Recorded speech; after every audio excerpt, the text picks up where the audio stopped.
back, relax, and maybe get yourself a snack. Me and you gonna have a little chat about books.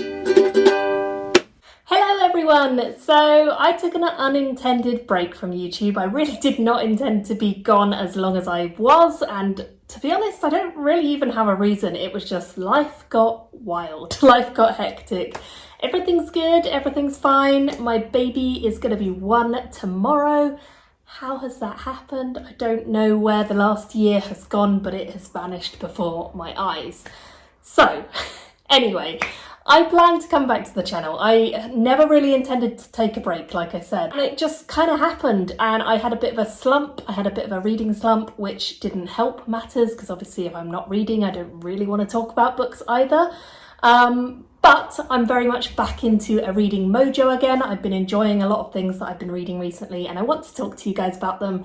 And I want to get back into this because I love YouTube, I love doing it, and I do miss it when I don't do it for a while. So I have decided that I'm going to try my best to do a bit more of a schedule with YouTube, which has never ever been something I've done before. I've always just filmed and uploaded and edited kind of whenever I felt like it. But I think with having a baby, that just doesn't work. So what I've decided to do is kind of give myself one day a week where I have my YouTube evening. In that evening, I will film, I will edit, or I will upload whatever needs to be done. It doesn't necessarily mean you're going to get a video a week. It might mean that you get some more than that, or you get less. It just depends how productive I am on that day. But for me, it means that I will have that set day, that set evening as my time to film, edit, or upload. And hopefully you guys will see more content from me as a result of that. Fingers crossed. We're going to try anyway. We'll see how it goes. So I'm coming back at a pretty opportune time. It's the magical Orilium readathon. And if you recall, months and months back, I did do the Orilium gear up. I didn't ever tell you guys how I did on that, and I also didn't ever tell you guys anything about the spring equinox because I didn't do it. So I wanted to update you guys first of all on how I did with the gear up, and then also I wanted to update you guys on what I'm going to be doing hopefully over the next 2 months, because I'm fully cheating and doing my own thing, when I'm going to do the spring and autumn equinox together, because I missed the spring one because of life. So the plan is to do that, but let me just recap you on exactly what happened with the gear up. And I've made notes because this was so long ago, I had to go back and rewatch all my videos and be like, what did I do? What did I say I was going to do? Did I actually do any of it? Truth is, no. We didn't do most of what I said I was going to do, but we did other things. So, I, to refresh you all, had chosen to be in the House of Arcane, a wildling, and for that, I said I was going to read For the Wolf. That didn't happen, I didn't read that one. But I needed to read one that had woods or trees or something like that on the cover, and I did end up reading a book that fit that. That was Big Panda Tiny Dragon, which is a little illustrated story, kind of graphic novel style, but just one panel. So very interesting book, really beautiful artwork, kind of thought-provoking, I would say. They've got an Instagram, so I'll try and remember to link that. But yeah, I enjoyed that. So I'm going to say that I did complete this. I just didn't do it with the book I said I was going to do it with, because this one definitely has trees throughout the whole book, not just on the cover. Next up, I said I was going to be from Dark Meadow, which required a dark academia read. Now, I tried to read The Magicians and Mrs. Quent. I did start this one. I really didn't enjoy it. I just found it quite dull and quite tedious, and I wasn't getting into it, so I gave up on that. I DNF'd it, and I decided that one was not going to work for Dark Academia. So instead of that one, I actually changed tacks and I decided to do a different book, which is this one, City of Strife by Claudia Arsenault. This one doesn't have... It's difficult with Dark Academia. This one doesn't have a specific whole book leaning towards Dark Academia, but there is a character in this who is studying under a sort of powerful magician. He's studying to learn magic, but the guy who is in charge is horrendous and awful and just the worst kind of tutor you ever would see. There are nice people who work in the academy, but this guy is awful. And kind of a crux of the story, or a large part of it, comes back to kind of taking on this bad guy. So I'm counting this as dark academia because there is a lot of focus on learning, there is a lot of focus on kind of progressing your skills, but there is also kind of dark undertones through the evil guy who is in charge and the corruption and tyranny that he kind of puts across the city. I really enjoyed this read actually, and I'm definitely going to continue the series, so I will do a review of this one if you're interested, because I think this is one that a lot of people won't have heard of, but I highly recommend it. I actually really enjoyed this. Next up, I wanted to be in the Alterian race, and that was a crow. I needed to read The Arenda.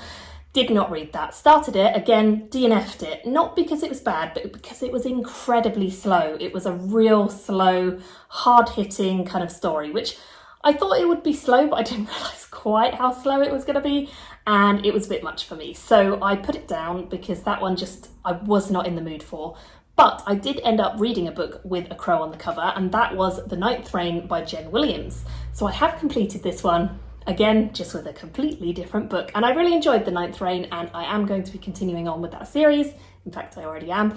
And I definitely am glad that it kind of made me choose that one instead. So not a bad thing. Next up, for the Orb Conduit, I was going to read Every Sky a Grave.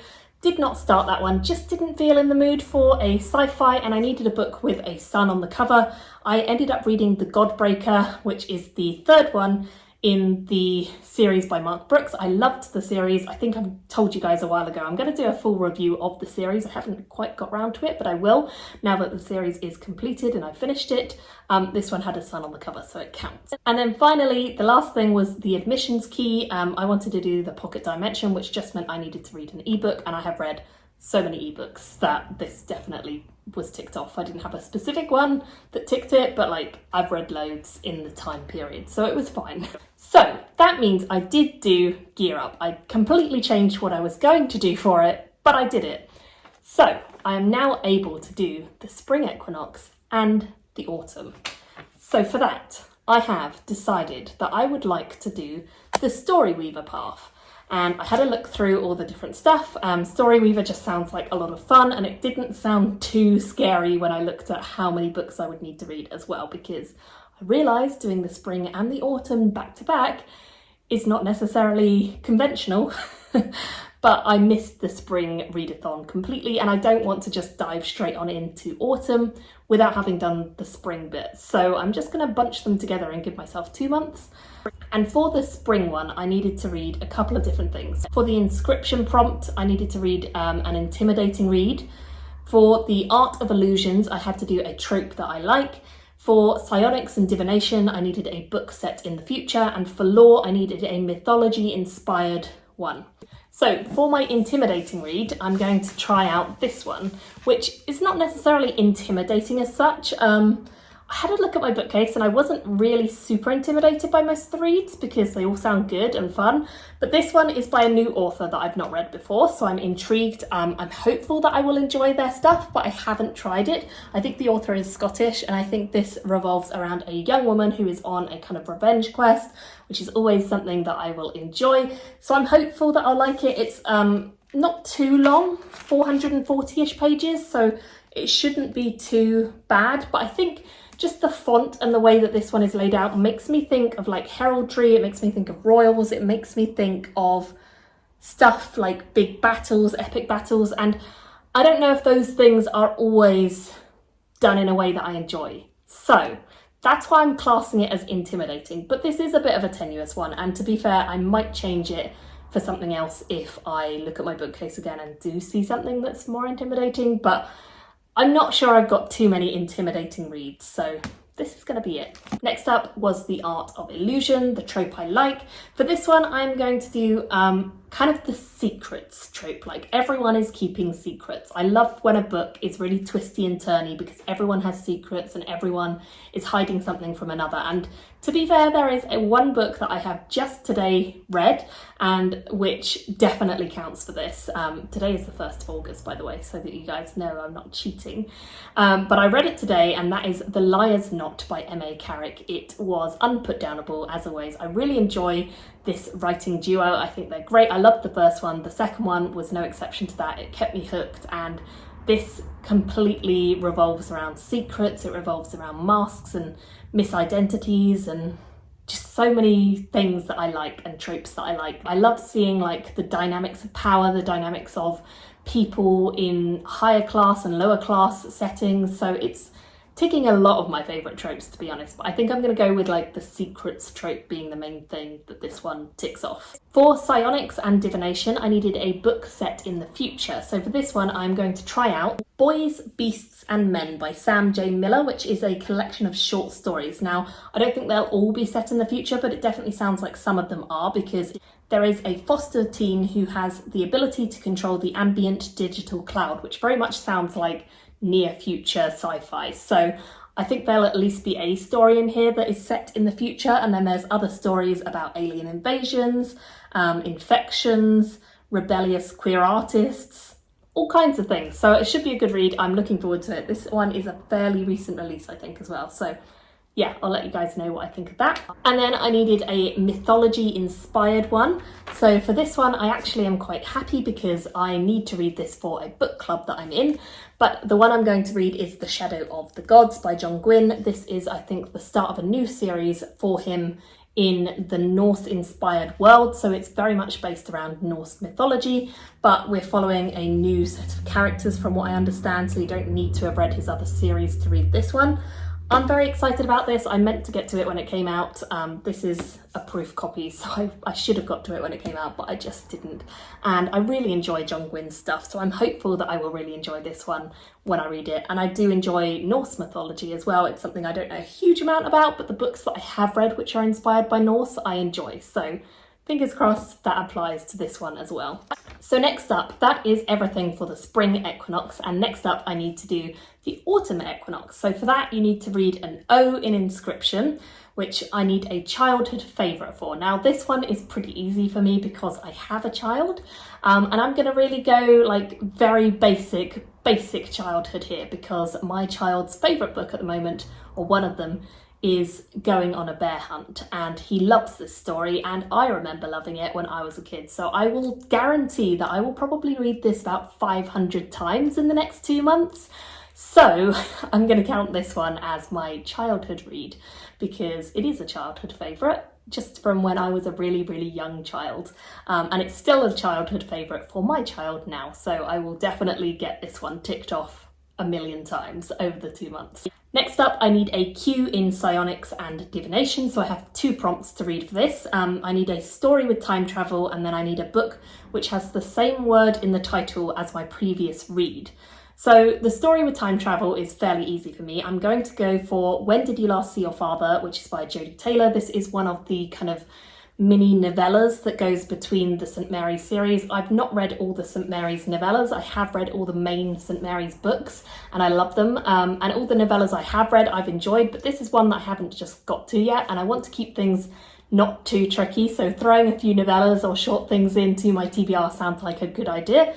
So this is one that I will hopefully get to on audio pretty quickly. And then the one with the word in the title that's the same as the last book, I'm going to leave that one blank for now. I will do it, but I'm going to kind of see what I end up reading when, and see when I can fit something after something else that works, if that makes sense, because I feel like if I try and choose the order that I read in, I'm just such a mood reader that won't work.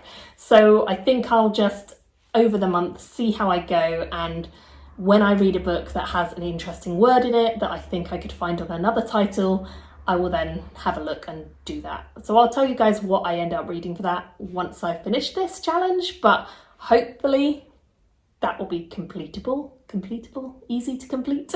And finally, I need a D in law to complete the Story Weaver path. So for that, I have 3 prompts. I need to read a book which has colours similar to my country's flag. Now, I am from the UK, and actually one of the novellas from Jodie Taylor, which I just mentioned, has a Union Jack flag on it. So it's completely matching my colours.